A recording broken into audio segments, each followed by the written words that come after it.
কোন জমিনের মাটি আমার হবে গোরস্থান,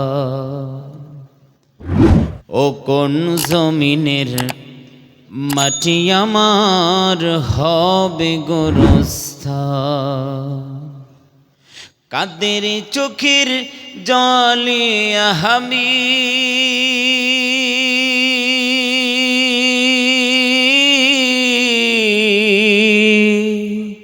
কাদের চোখের জলে আমি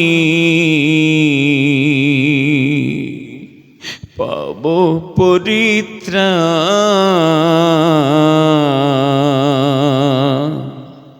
ও কোন জমিনের মাটি আমার হবে গোরস্থান, ও কোন জমিনের মাটি আমার হবে গোরস্থান। কার কাঁধে চড়ে আমি কবর দেশে যাব, জানি না করব না যাতে খোদার রহম পাব। কার কাঁধে চড়ে আমি কবর দেশে যাব, জানি না করব না যাতে খোদার রহম পাব। কার কারণে করবি ক্ষমা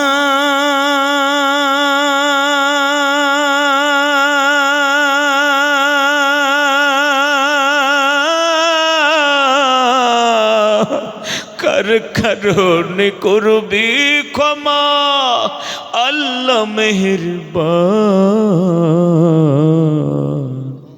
ও কোন জমিনের মাটি আমার হবে গোরস্থান, ও কোন জমিনের মাটি আমার হবে গোরস্থান।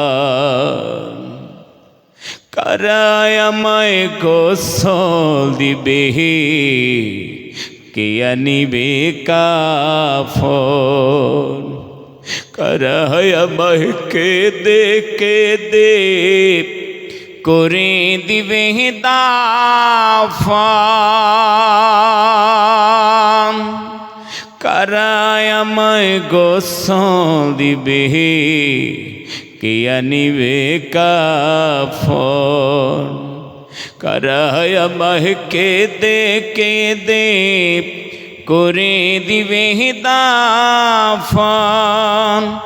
কারায় আমায় পাশে বসে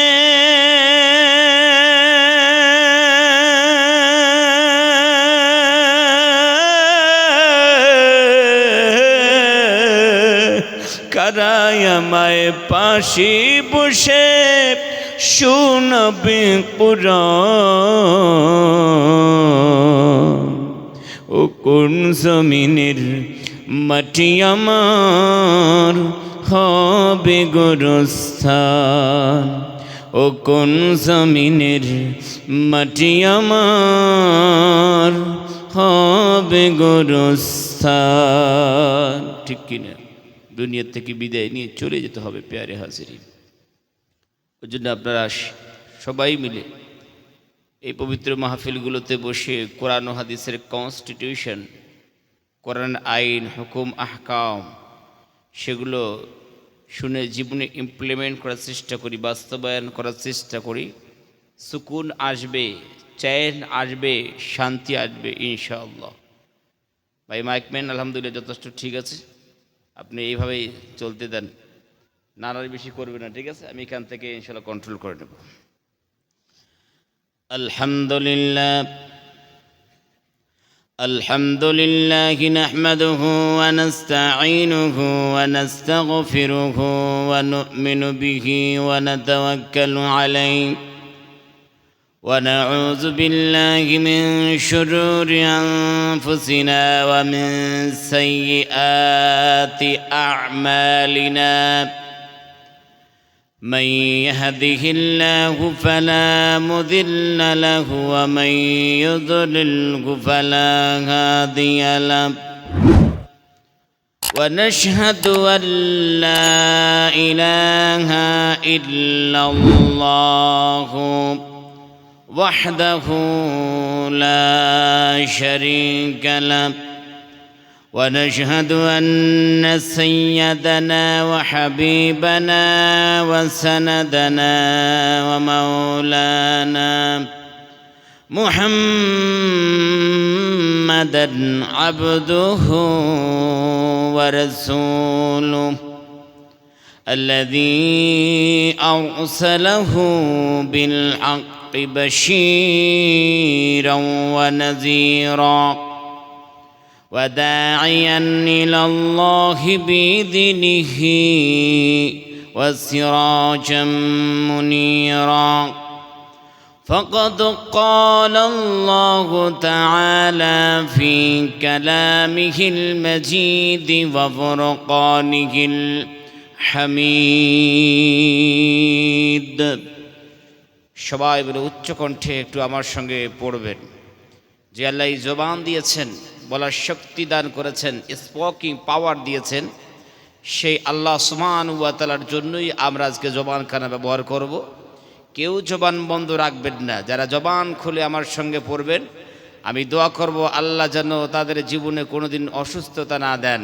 জোরে বলেন আল্লাহুম্মা আমিন। সবাই উচ্চ কণ্ঠে পড়বেন যেন বক্তার আওয়াজের চাইতে শ্রোতার আওয়াজ বেশি বুলন্দ হয়। সবাই পড়ুন।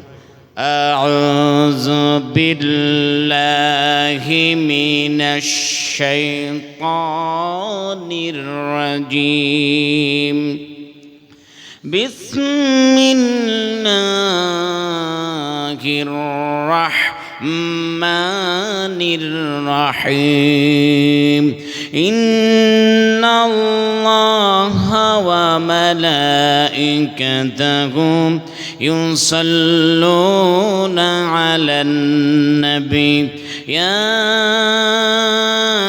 أيها الذين آمنوا صلوا عليه وسلموا تسليما درود إبراهيم اللهم صل على محمد وعلى آل محمد كما صليت على إبراهيم وعلى آل إبراهيم إنك حميد مجيد اللهم بارك على محمد وعلى آل محمد كما باركت على إبراهيم وعلى آل إبراهيم إنك حميد مجيد প্রাণ করে উচ্চ কণ্ঠে বলুন بلغ العلا بكماله كشف الدجى بجماله حسنت جميع خصاله صلوا عليه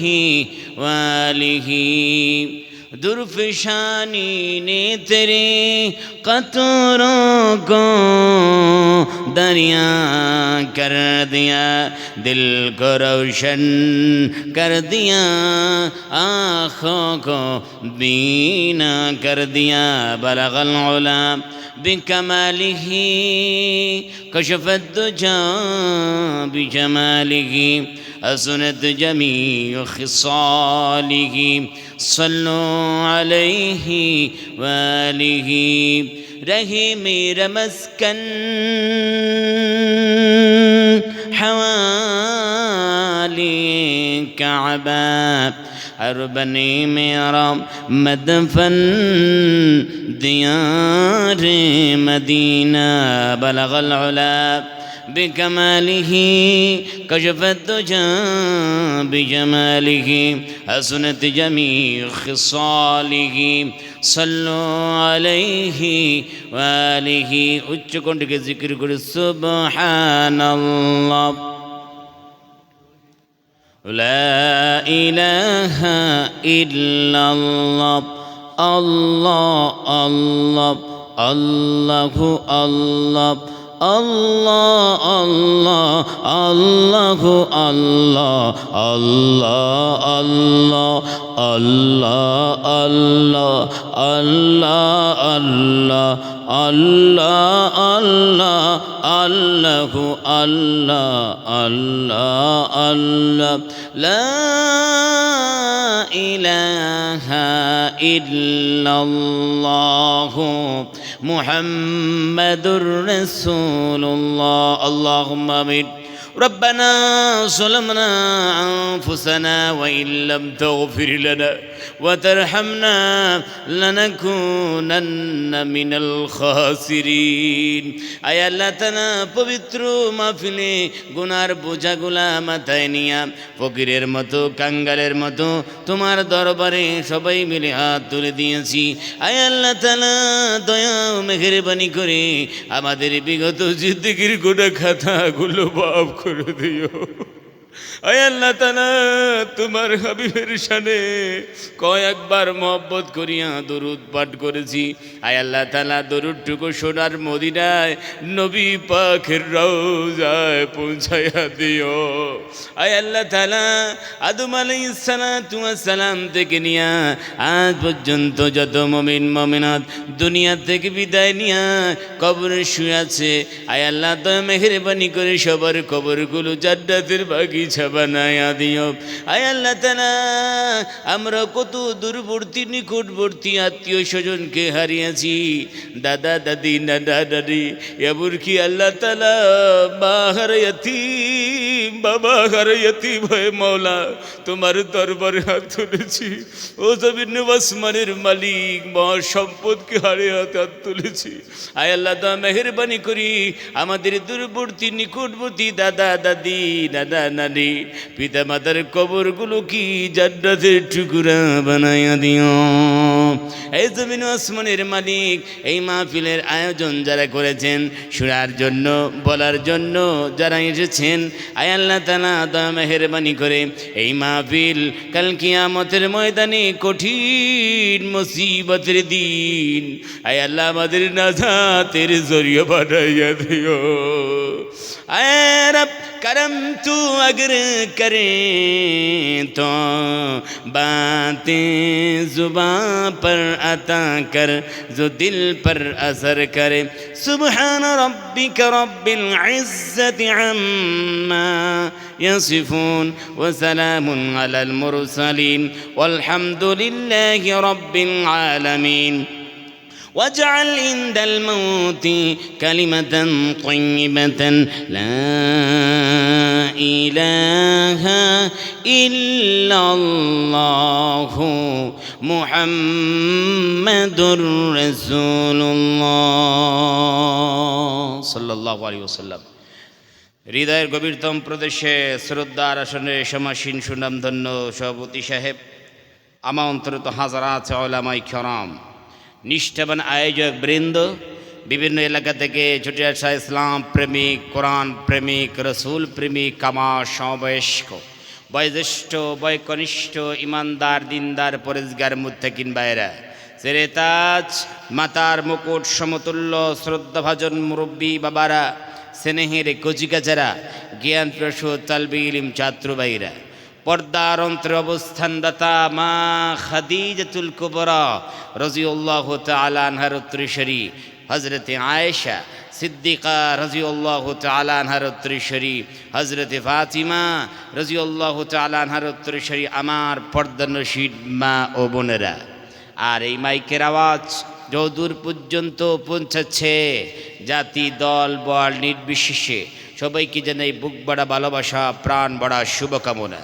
আসুন বক্তৃতার সুপ্রারম্ভে সে আল্লাহ সুবহানাহু ওয়া তাআলার আলিশান দরবারে লক্ষ কোটি শুকর ও সুজুদ পেশ করি যে আল্লাহ সুবহানাহু ওয়া তাআলা এই অশান্তময় পৃথিবীর অশান্ত পরিবেশ থেকে গুনাহে মুবতালা, অন্ধকারে আচ্ছন্ন সমাজের ঘোর আধার থেকে, জুলুমাত থেকে, অমানিসা থেকে আমাদের মতো অযোগ্য নালায়েক বান্দাদেরকে নির্বাচন করে যে যথাসময় এই পবিত্র মাহফিলে আসার বসার তৌফিক দান করেছেন, সেই মহান মনিবের দরবারে হৃদয় সবটুকু ভালোবাসা উজাড় করে শ্রদ্ধা জড়িত কণ্ঠে বলি আলহামদুলিল্লাহ। আর একটু জোরে বলেন আলহামদুলিল্লাহ। বিশ্ববিদাতার পরে যার স্থান, মাকামে মাহমুদ যাকে করা হয়েছে দান, বিশ্ব মানবতার যিনি হলেন প্রাণ, সাক্ষী দেয় পবিত্র আল কোরআন। নবিকুলের শিরোমণি, উভয় জগতের কাণ্ডারি, সাম্প্রদায়িক সম্প্রীতির মান শিক্ষক, সত্যের পথ প্রদর্শক। আহ, তুমি চাঁদের সে সুন্দর, পুষ্পের চেয়ে মনোহর, কোরআনের পাতায় যার সুনাম, আমরাও একটু জোরে সোরে সম্মিলিত কণ্ঠে মহব্বতের সহিত বলি সাল্লাল্লাহু আলাইহি ওয়াসাল্লাম। আর একটু আস্তে বলেন সাল্লাল্লাহু আলাইহি ওয়াসাল্লাম। আসলেই আপনারা খুব মজার মানুষ। শুরু থেকেই বলছিলাম যে একটু জোরে বলেন, আপনারা দেখছি খুব আস্তে বলছেন, আমি বুঝতে পারি নেই। তারপরে শেষ সময় ভাবলাম একটু আস্তে বলতে বলি, দেখি হইতে পারে এই এলাকার একটু নিয়ম কায়দা ভিন্ন হইতে পারে। দেখুন বললাম আস্তে বলেন, আপনারা জোরে বললেন। আসলেই তো আপনারা মজার মানুষ, জোরে কর ঠিক কিনা? আল্লাহ রাব্বুল আমিন আপনাদের সবাইকে সুস্থতা দান করুক, জোরে কর আল্লাহুম্মা আমিন। হ্যাঁ আমার মালিকুল মুলক, খালিকে কায়নাত, কোটি কোটি বাদশাহ, lakh lakh president, super power, এই বিস্তীর্ণ জমিন ও আসমানের মালিক, সূর্য চন্দ্র তারকারাজির মালিক, নদ নদী পাহাড় পর্বতের মালিক, আরশের মালিক, তিনি কে?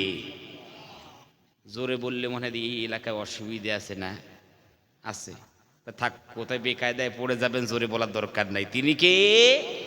আর একটু বলেন আল্লাহ। আলহামদুলিল্লাহ। আল্লাহ সুবহানাহু ওয়া তাআলা তিনি হচ্ছেন ওয়াল মাইটি ও আলা কুল্লি শাইইন কাদির, ঠিক কি না? আবার রব্বুল আলামিন মারসিফুল, নিতান্ত দয়াবান, নিহায়াত রহম করনে वाला রব, গফুর, ফরগিবার, মাফ করনে वाला, জোরে কোন ঠিক কি না? আমাদেরকে এই আল্লাহ সুবহানাহু ওয়া তাআলা তিনি ক্রিয়েট করেছেন, সৃজন করেছেন, জোরে কোন ঠিক কি না? এই যে দুনিয়া আমরা বিচরণ করছি, আপনাদের কাছে একটা প্রশ্ন থাকবে আমার, বলুন তো এই পৃথিবীতে আমরা নিজে নিজে এসেছি না আমাদেরকে পাঠানো হয়েছে?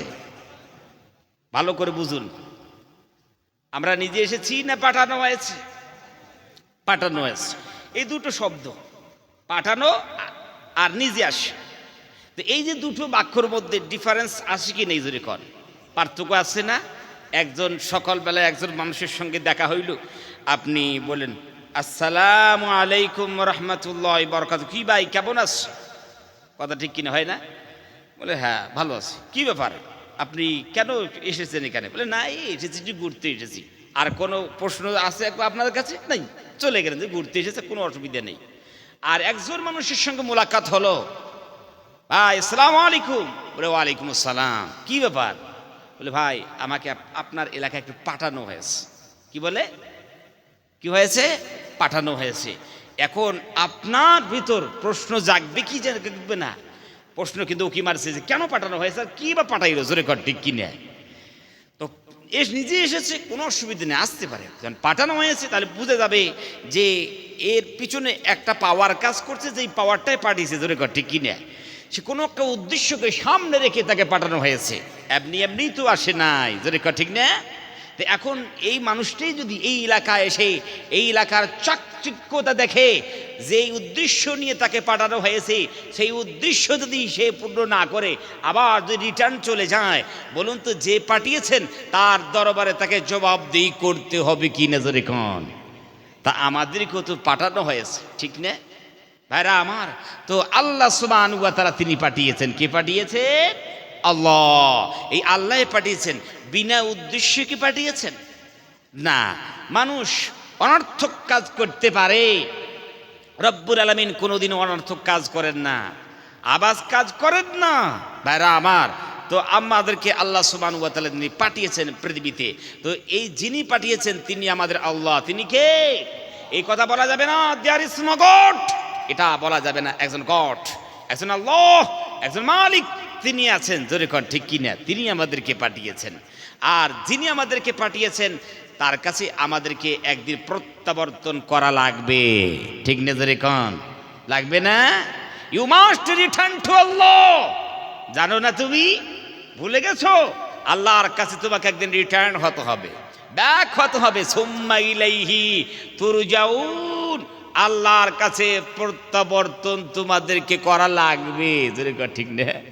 হ্যাঁ, তো যেই আল্লাহ আমাদেরকে পাঠাইলেন সেই আল্লাহর ইবাদত, আল্লাহর দাসত্ব, আল্লাহর গোলামি, আল্লাহ সুবহানাহু ওয়া তাআলার আমরা উপাসনা করতে চাই না, বরং সবগুলো ভুলে গেছি শুধু পৃথিবীর মহব্বতে। ধরে কর ঠিক না? এই পৃথিবীর মহব্বত আল্লাহর জায়গাগুলো দখল করে ফেলেছে কলিজার মধ্যে। ধরে কর ঠিক না? আমরা মন দিয়েছি পৃথিবীকে। কাকে? ধরে কর পৃথিবীকে। ওই জন্য একজন কবি তার ভাষায় সুন্দর করে বলল, গোটা পৃথিবীর মানুষ জাগা জি লাগানে কি ये दुनिया नहीं है, जगह जी लगाने की ये दुनिया नहीं है, इबरत की जागे तमाशा गा रही है। কবি বলতে চায় পৃথিবীর বোকা মানুষ আল্লাহর ইবাদত বাদ দিয়ে, আল্লাহর দাসত্ব, আল্লাহর গোলামি, আল্লাহর বান্দেগি বাদ দিয়ে তোমরা কোন জায়গায় মন লাগাও? তোমরা কোন জায়গায় জি লাগাও? কই বলতে চায় আসলে তোমরা যেই জায়গায় মন লাগাও, যেই জায়গায় তোমরা জি লাগাও, এই জায়গাটা তো মন লাগানোর কোনো জায়গাই নয়। জায়গা জি লাগানে কি দুনিয়া नहीं है।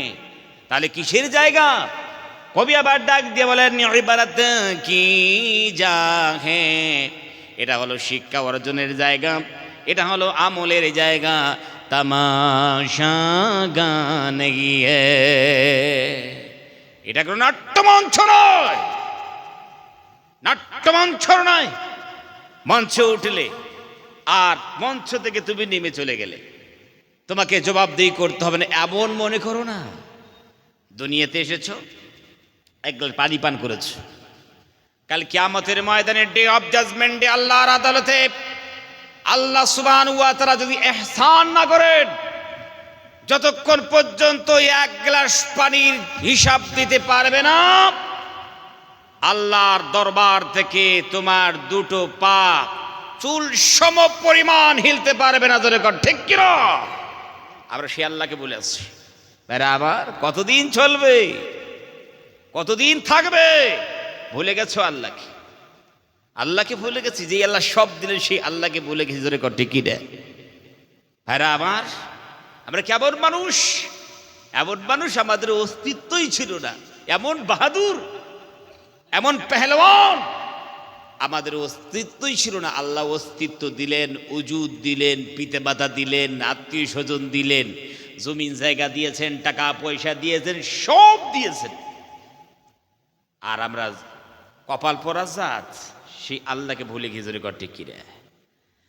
আল্লাহ রাব্বুল আলামিন বান্দাদের দৃষ্টি আকর্ষণ করে জিজ্ঞাসা করলেন, বান্দারে হাল আতা আলাল ইনসানি হিনুম মিনাদ দাগারি লাম ইয়াকুন শাইয়াম মাযকুরা।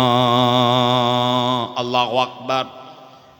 আল্লাহ জিজ্ঞাসা করেন, বান্দারে বলো তো তোমার কাছে কি এমন একটা হিন আসে নাই, দাহার আসে নাই, জমানা আসে নাই, কাল আসে নাই, টাইম আসে নাই বান্দারে, যেই সময় তুমি উল্লেখযোগ্য বিষয়বস্তু হিসেবে পরিগণিত ছিলে না? বান্দা তোমার নাম তো নাই, অস্তিত্ব ছিল না। বান্দা আমি রব্বুল আলামিন তোমার অস্তিত্ব দিলাম, জায়গা জমি দিলাম, টাকা পয়সা দিলাম, পিতা মাতা দিলাম, আত্মীয় স্বজন দিলাম। বান্দারে এই পৃথিবীতে আসার পর বান্দা তুমি পিতা মাতাকে চিনতে পারলে, আত্মীয় স্বজনকে তুমি আপন করে নিতে পারলে, ব্যবসা বাণিজ্য চাকরি বাকরি সব বুঝেছো বান্দারে, লাভ লোকসান হলো কি হলো না তাও হিসেব করে বুঝলে বান্দারে। কিন্তু আমি আল্লাহ সুবহানাহু ওয়া তাআলা সব দিলাম, আমাকে তুমি বোঝার চেষ্টাও করলে না। সব জিনিসকে বান্দা তুমি আপন করে নিতে পারলে, আর যেই আল্লাহ সব দিল সেই আল্লাহকে দূরে ফেলে দিলে, জোরে কোন ঠিক না? কবি ওই জন্য বলে, যখন তোমার কেউ ছিল না তখন ছিলাম আমি, যখন তোমার কেউ ছিল না তখন ছিলাম আমি, এখন তোমার সব হয়েছে পর হয়েছি আমি। ঠিক কিনা? এখন আমাকে চেনো না বান্দারে, আমি আল্লাহর দাসত্ব ভালো লাগে না, আমি আল্লাহকে চেনা তুমি বাদ দিয়েছো। কতদিন থাকবে তোমার এই অহংকার? তাকাব্বুর বশত তুমি কতদিন আমার ইবাদত থেকে দূরে সরে থাকতে পারবে?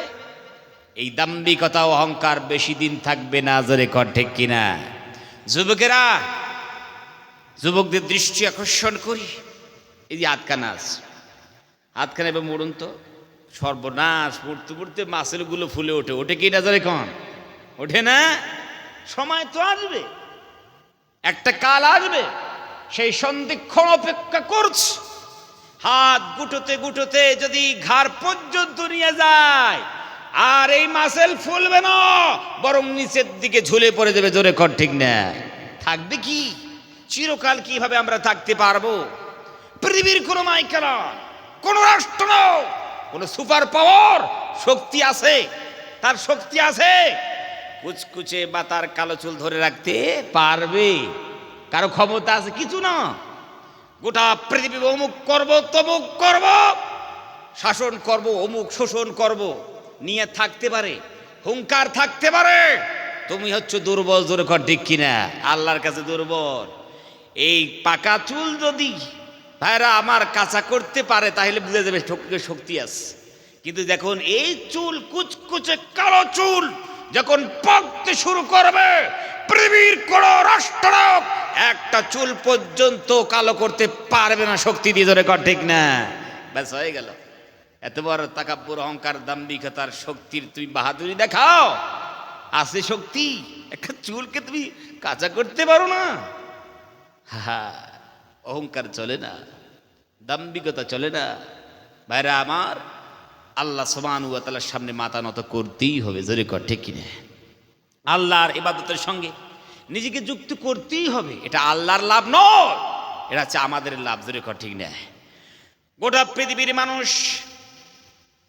যদি একত্রিত হয়, কোন এক মাহফিলে, কোন এক মজমায় একসঙ্গে একত্রিত হয়ে যদি আল্লাহর ইবাদত করে, সারা দিন রাত মসজিদগুলোর ভিতরে যদি আল্লাহর ইবাদত চলে, কাজকর্ম সব বাদ দিয়া, চাকরি বাকরি বাদ দিয়া, সব জমিন থেকে, ময়দান থেকে উঠেও সে আল্লাহর ইবাদত করে, সারা দিন রাত ইবাদত করতে পারে ভাইরা আমার। কিন্তু গোটা পৃথিবীর মানুষ ইবাদত করলো পরে, গোটা পৃথিবীর মানুষ আল্লাহর বরত্ব বয়ান করলো পরে, আল্লাহর সামান্য ইজ্জত বাড়বে না, জোরে কোন সুবহানাল্লাহ? আর যদি গোটা পৃথিবীর মানুষ গুনাহ করতে করতে জমিনটাকে অপবিত্র করে দেয়, গুনাহ করতে করতে যদি জীবনকে ধ্বংস করে, আল্লাহকে কোনোদিন যদি আল্লাহ বলে না ডাকে, মসজিদগুলোতে যদি কোনোদিন হাজিরি না দেয়, যদি ইবাদত না করে, দাসত্ব না করে, গোলামিও না করে, তা যে অশ্লীল অবৈধ কাজ করে, পবিত্র জমিনকে যদি অপবিত্র বানায়, তারপরেও আল্লাহ রব্বুল আলামিনের ইজ্জত সামান্য ঘাটবেও না। আল্লাহু আকবার! আল্লাহর ইজ্জত ঘাটবে, আল্লাহ সুবহানাহু ওয়া তাআলার ইজ্জত ঘাটবে না। ভাইরা আমার, যে কোন কর্ম করি, লি নফসিহি, এই লাম লি নফসিহি লি মানফাআতিহি, ভাইরা আমার, নফসের মানফাআতের জন্য আমরা সেগুলো করি, জোরে কর ঠিক কি না? নিজের কল্যাণের জন্য করি, আল্লাহর ইবাদতের দরকার না। আল্লাহ সুবহানাহু ওয়া তাআলা কোন বান্দা ইবাদত করবে, তার মুখাপেক্ষী হয়ে থাকবে, আল্লাহ সুবহানাহু চান না। হ্যাঁ, আমাদের কল্যাণের জন্য আল্লাহ সুবহানাহু চান, জোরে কর ঠিক কিনা?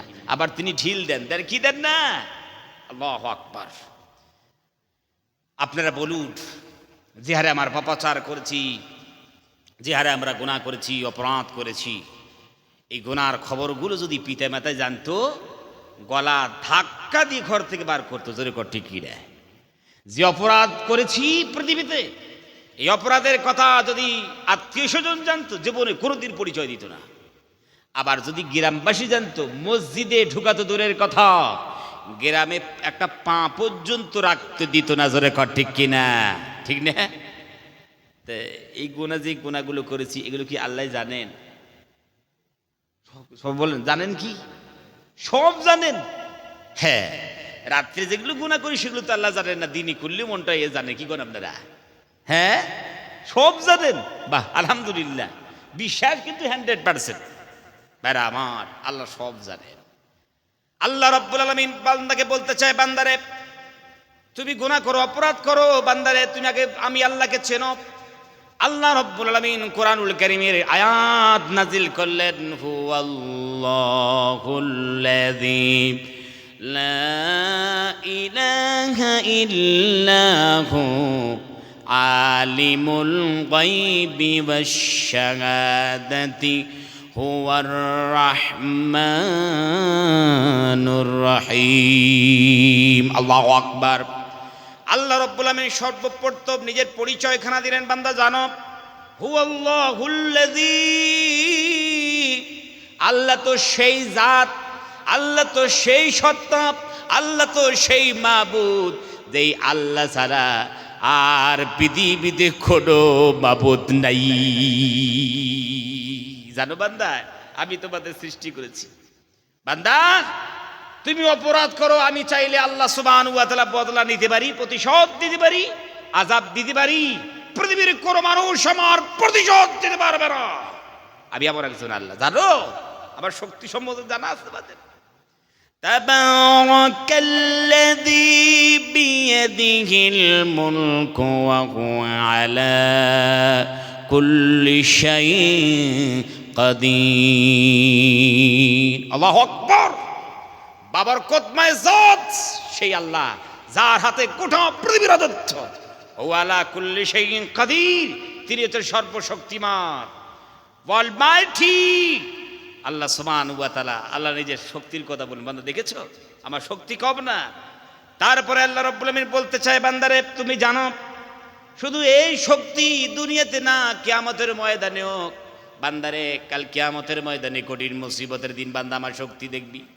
পৃথিবীতে স্বৈরাচারী শাসকের অভাব নাই, আছে কি? আছে।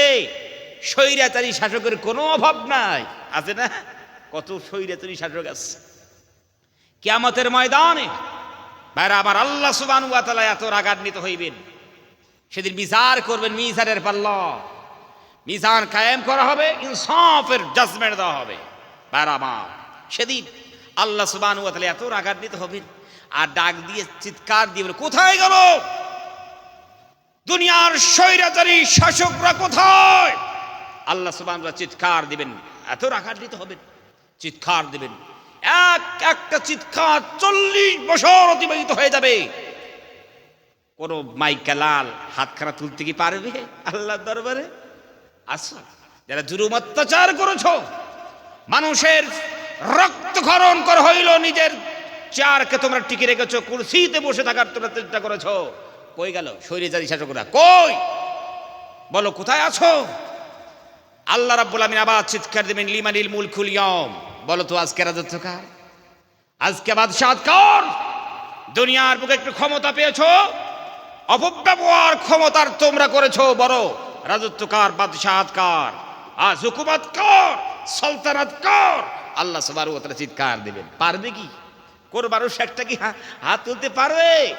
আল্লাহ সুবহানাহু ওয়া তাআলা ডাক দিয়ে যখন 40 বছর অতিবাহিত হয়ে যাবে এক একটা ডাকের পর, আল্লাহ বলবে, লিল্লাহি ওয়াহিদিল কাহার, আজকার বাদশাহত, আজকার সালতানাত, আজকার রাজত্ব একমাত্র আল্লাহ সুবহানাহু ওয়া তাআলার। জোরে কা সুবহানাল্লাহ বিহামদিহি। এমন একজন আল্লাহ, বুঝলেন তো শক্তি কেমন আল্লাহর? আল্লাহ বলে, বান্দারে গুনাহ করো, অপরাধ করো, বান্দা আমি আল্লাহ কি জানি না? আল্লাহ বলে, বান্দারে আলিমুল গায়বি ওয়াশ শাহাদা, আল্লাহ রাব্বুল আলামিন তোমার দৃশ্য অদৃশ্য মানের খবরগুলো জানে। তুমি কি জানো না বান্দারে? গভীর রজনীতি ঘরের দরজা জানলা বন্ধ করে বান্দা তুমি যদি অপরাধ করো বান্দিরে, তুমি যদি অপরাধ করো বান্দারে, তুমি যদি চক্রান্ত করো বান্দা, তারপর আমি আল্লাহ জানি। বান্দা ঘরের দরজা জানলা বন্ধ করে গোটা পৃথিবীকে আড়াল করতে পারো, কিন্তু আমি আল্লাহ সুবহানাহু ওয়া তাআলা এমন একজন রব, এমন একজন আল্লাহ, ঘরের দরজা জানলা বন্ধ করে আমাকে আড়াল করা সম্ভব না। পারবে কি? আল্লাহ সব জানেন, সব জানেন। বান্দারে তুমি প্রকাশ্য দিবালোকে যদি গুনাহ করো তাও জানি, গভীর রজনীতে গুনাহ করো তাও জানি। বান্দারে তুমি যদি স্থলে গুনাহ করো তাও জানি, সাগরে ডুবে ডুবে যদি গুনাহ করো বান্দা তারও জানা আছে। আবার আমি রব্বুল আমিন তোমার সব গুনার খবরগুলো জানি। বান্দারে, বান্দা আমি আল্লাহ সুবহানাহু ওয়া তাআলা তোমার গোপনের কথাগুলো শুনি, সব কিছু শুনি। এখন কথা হলো, এমন অপরাধ করেছি, এমন গুনাহ করেছি, বাপ মা জানলে পরে গলা ধাক্কা দিত, কিন্তু আমার আল্লাহ যদি জানেন তা ধাক্কা দেন না কেন? আল্লাহ সুবহানাহু ওয়া তাআলা কেন আযাব দেন না, কেন আমাদেরকে গলা ধাক্কা দিয়ে বার করেন না? একটাই কারণ। কি কারণ শুনবেন আপনারা? কি কারণে দেন না আল্লাহ? আল্লাহ সুবহানাহু ওয়া তাআলা বলে, বান্দা জানো আমার শুধু একটা গুণের কারণে তোমাদেরকে গলা ধাক্কা দেই না। আল্লাহ রাব্বুল আমিন ডাক দিয়ে বলে, বান্দারে হুয়ার রাহমানুর রহিম, বান্দা আমি রব্বুল আমিন নিতান্ত দয়াবান, নিহায়াত রহম করনে ওয়ালা রব, দয়া করনে ওয়ালা রব, মায়া করনে ওয়ালা রব, মোহব্বত করনে ওয়ালা রব। বান্দারে আমি আল্লাহ সুবহানাহু ওয়া তাআলা, আমি দয়াবান, নিতান্ত দয়াবান। বান্দা তুমি যা গুনাহ করেছো তার চাইতে আমি আল্লাহর দয়া ময়া মোহব্বত আরো বেশি। সুবহানাল্লাহ বিহামদি।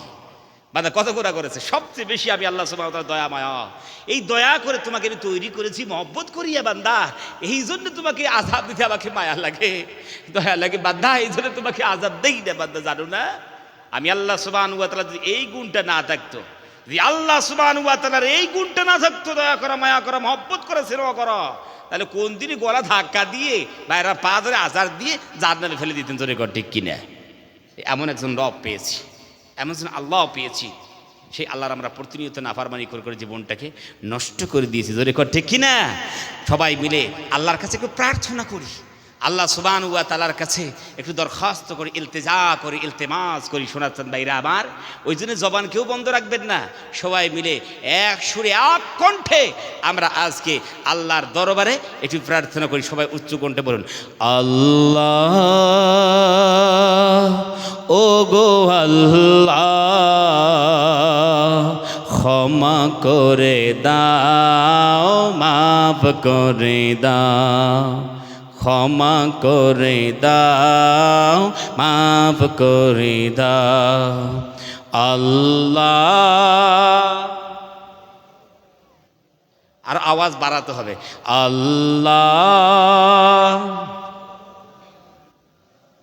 ক্ষমা করে দাও, আল্লাহ,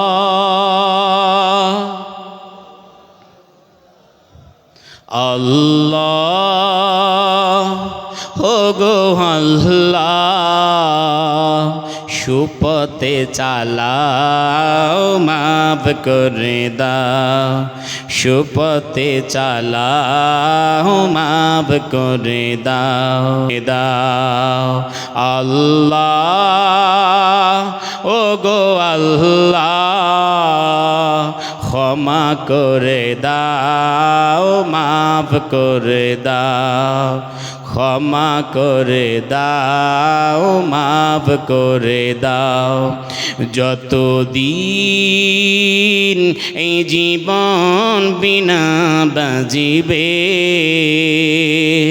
সুপথে চালাও, মাফ করে দাও, সুপথে চালাও, মাফ করে দাও। আল্লাহুম্মা আমিন।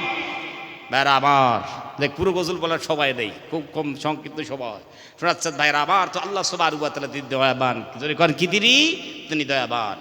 আল্লাহ সুবহানাহু ওয়া তাআলার গুরুবাচক নাম হচ্ছে 100টি, এক কম কয়টি? এক কম কয়টি? 100টি। তাহলে হইল কয়টি? 99। হাদিসে ভাই আছে 100 বলা হয়েছে, তারপরে একবার মনে করে ওটা বাতিল করে হয়েছে। যাই হোক, 99টি নাম আল্লাহ রাব্বুল আলামিনের গুণবাচক। কটি নাম? আর জাতি নাম একটা, সেই জাতির নাম আল্লাহ। জোরে কন্ত কি? আল্লাহ। জাতি নাম একটাই, আল্লাহ সুবহানাহু ওয়া তাআলা। আল্লাহ সুবহানাহু ওয়া তাআলা ওই 99টি গুণবাচক নামের মধ্য থেকে একখানা নাম দিয়ে একটা সূরা শুরু করেছেন। জোরে কন্ত সুবহানাল্লাহি ওয়া বিহামদিহি।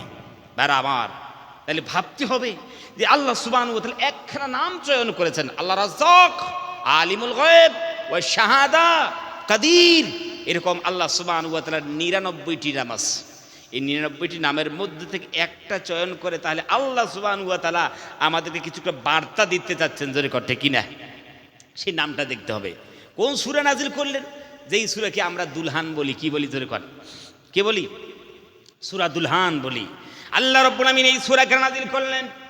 আর শুরুতে 99টি গুণবাচক নামের মধ্য থেকে একখানা আল্লাহ রাব্বুল আমিন নাম চয়ন করলেন। আল্লাহ সুবহানাহু ওয়া তাআলা ডাক দিয়ে বলেন, আর রাহমানু আল্লামাল কুরআন খালাকাল ইনসানা আল্লামাহুল বায়ান।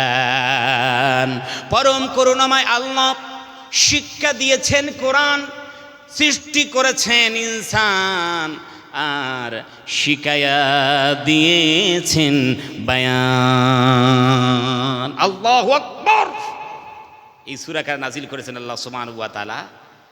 তো এই যে সূরাখানা 2-1 লাইন ভাঙ্গা গলা দিয়ে পড়লাম, ভালো লাগলো না? একটু হইলেও তো ভালো লেগেছে। জোরে কর ঠিক কিনা?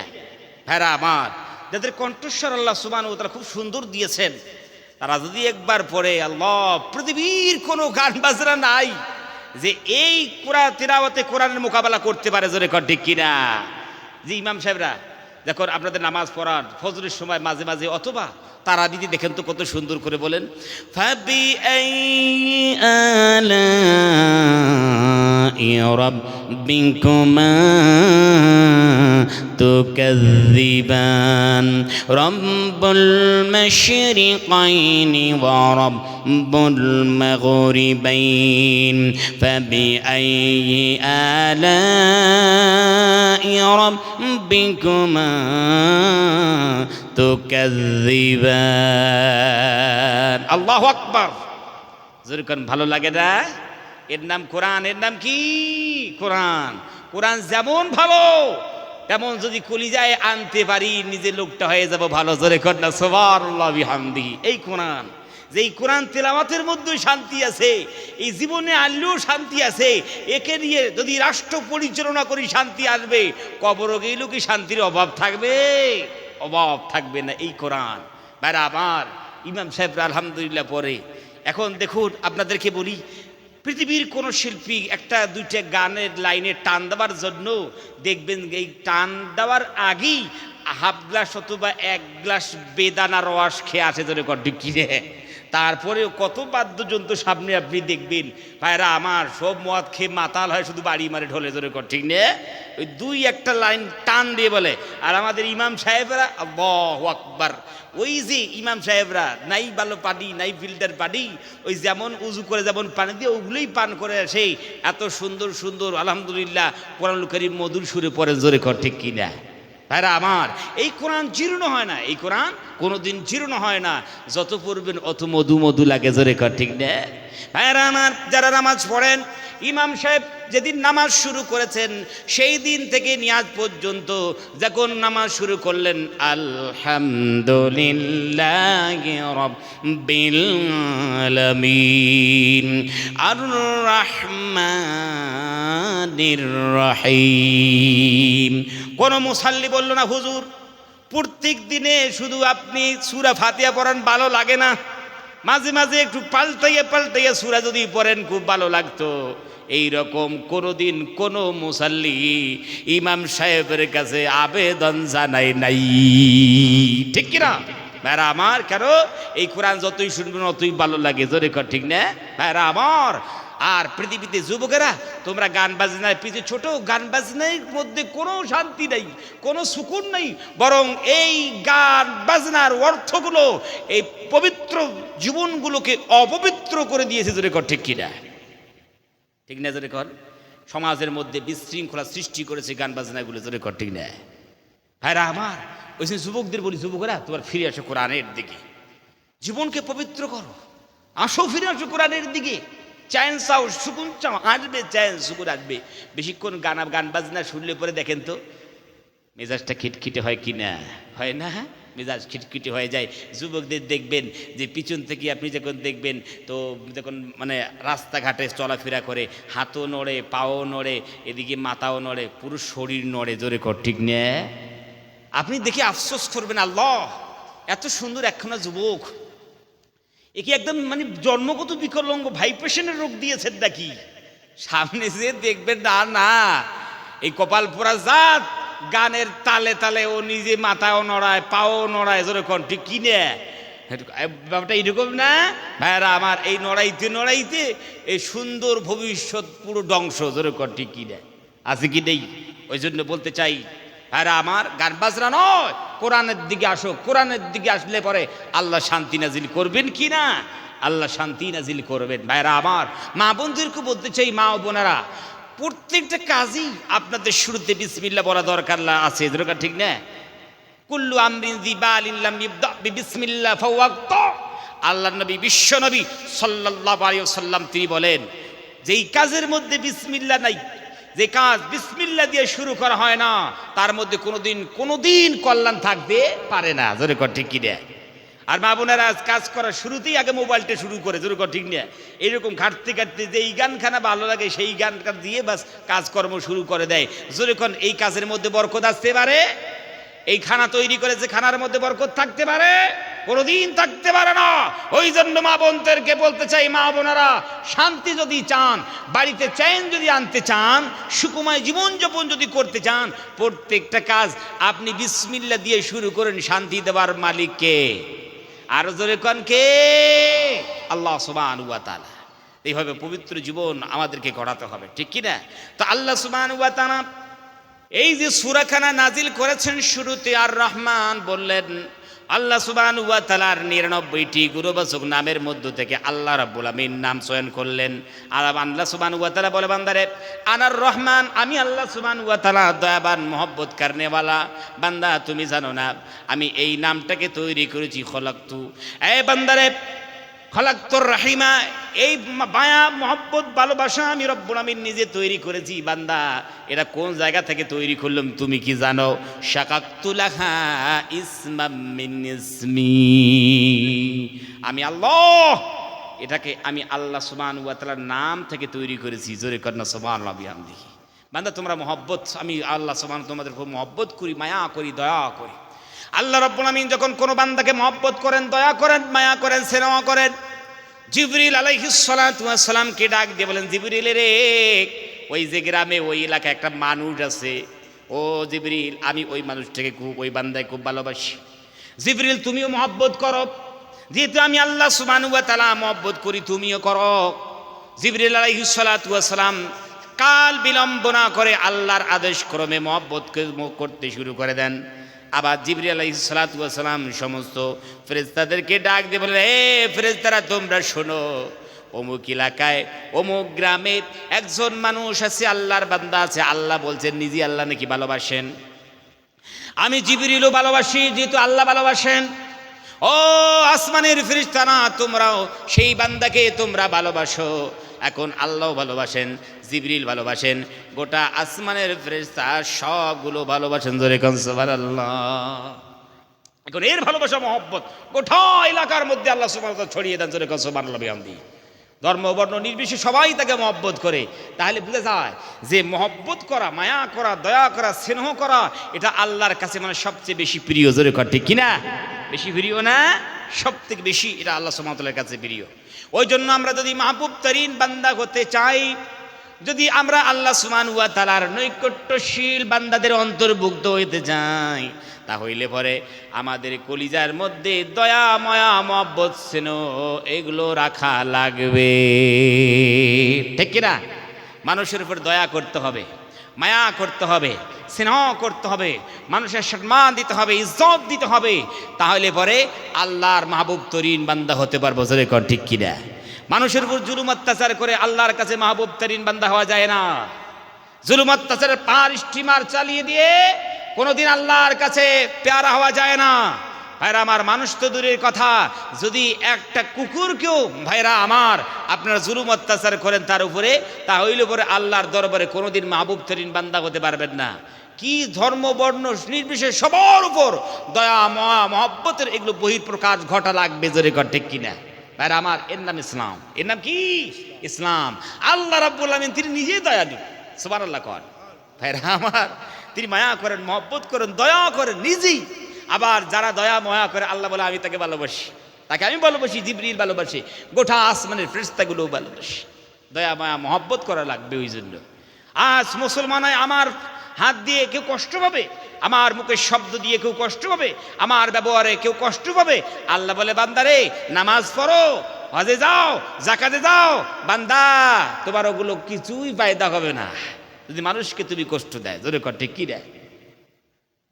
ভাইরা আমার, তো আল্লাহ সুবহানাহু ওয়া তাআলা তিনি নিজেই দয়া করেন। এই দয়া ময়া মহব্বত যদি পৃথিবীর প্রত্যেকটা মানুষের কলিজায় খলিজায় থাকতো, আর আজকের পৃথিবীর এমন পৃথিবী হতো না। মায়া মহব্বত স্নেহ ভালোবাসা দিয়া গোটা পৃথিবী ভরে যেত। জোরে কান সুবহানাল্লাহ। আজ এই পৃথিবীর মানুষের মধ্যে কলিজার মধ্যে মায়া নাই, দয়া নাই, মহব্বত নাই, বরং রক্ত পিপাসু হয়ে ঘুরে ঘুরে বেড়াচ্ছে। কার রক্ত ঝরা যায়, কার ভাইয়ারা আমার বেইমানি করে মাল আত্মসাৎ করা যায়। জোরে কান ঠিক কিনা? বিষয়টা এমন হয়ে দাঁড়িয়েছে। আল্লাহর বলে বান্দারে শুধু আমি দয়ালু তাই না, বান্দারে আমি আল্লাহ সুবহানাহু ওয়া তাআলা যেই নবী দিলাম, নবীকে তোমরা কি চেনো? আল্লাহ রাব্বুল আমিন ডাক দিয়ে বলেন ওয়ামা আরসালনাকা ইল্লা রাহমাতাল লিল আলামিন। আল্লাহু আকবার।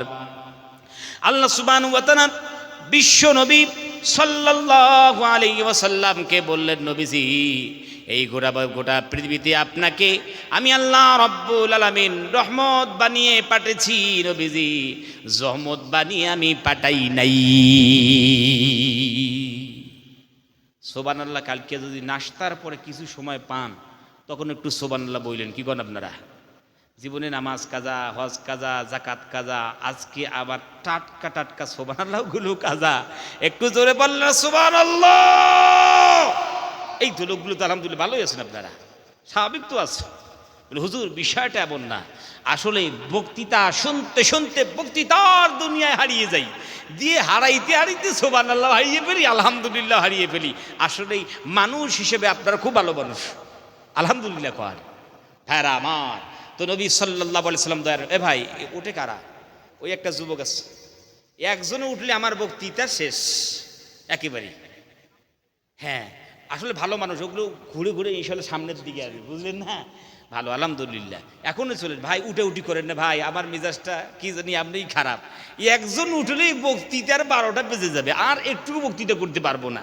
ওই জন্য ভাই কি দেখালাম ভাই, আসলেই আলহামদুলিল্লাহ যখন বয়ান করা হয় না, অনেক আলহামদুলিল্লাহ মানুষ থাকে, অনেক মানুষ, তো অনেক মানুষের সামনে বয়ান করা ভালো লাগে না? যেরকম ভালো লাগে। তো আপনারা আলহামদুলিল্লাহ অনেক মানুষই আছেন।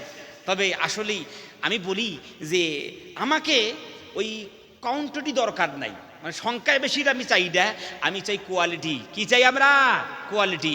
আজ গোটা বিশ্বে আমরা মুসলমানরা সংখ্যায় কিন্তু অনেক আলহামদুলিল্লাহ যথেষ্ট। জোরে কর ঠিক কি না?